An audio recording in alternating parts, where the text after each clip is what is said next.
Hello. Thank you for joining us today in our studies of 1 Kings. Today we're in 1 Kings chapter 19.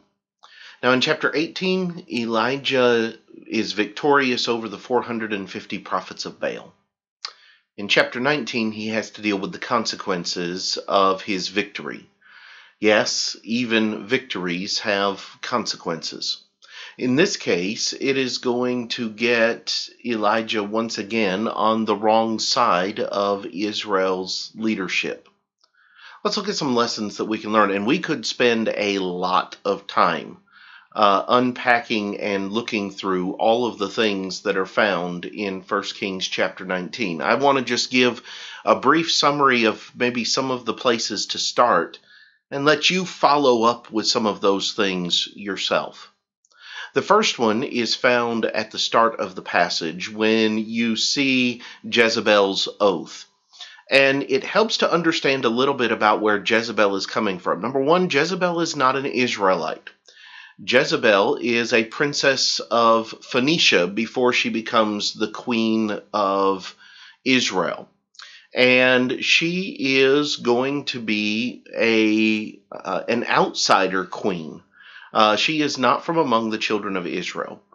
And as such, when Elijah defeats the 450 prophets of Baal, he is defeating her priests. She is the one who has brought Baal worship into Israel. She is the one who's brought the worship of Ashtaroth into Israel.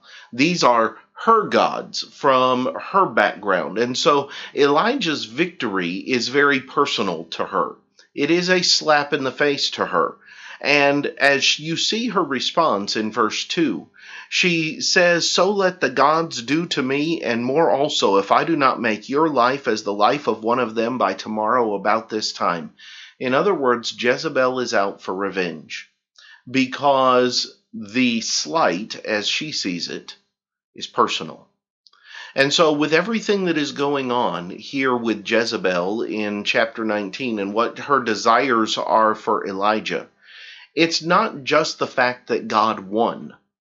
Now, she has been one, as we saw back in chapter 18, who has had a vendetta against the prophets of God for some time. She has done everything she can to remove those who speak for God from among the people of Israel because she doesn't want the conflict of interest between God and her gods. And so she has been trying to get rid of these guys for a long time. And yet at the same time, Elijah is still here, and others are still around as well, as we'll see in the next few chapters. And so now she's going to specifically turn her attention to Elijah. Because of that, Elijah is going to have to go on the run immediately after coming back into his home nation for the first time in 3.5 years. And that's going to have a very disabling effect on Elijah in many ways. It is going to be highly detrimental to him.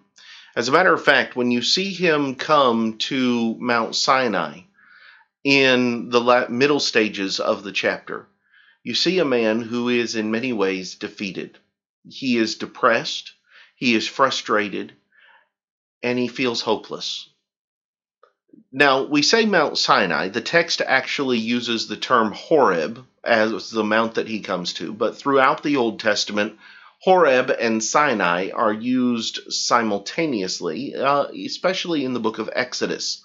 And so when it talks about him coming to Horeb, he's actually coming to Mount Sinai, which is where Moses is going to be given the law for the children of Israel hundreds of years earlier. When Elijah comes, first he comes to Beersheba, and he asks God to just go ahead and kill him there. He would rather die at the hands of God than to die at the hands of Jezebel. Instead, God is going to feed him and give him water and give him what he needs because it's going to be another 40 days until he arrives at Mount Sinai. He is now going to have been on the run for about 2 months. And when he arrives at Mount Sinai, God is going to ask him what he is doing here.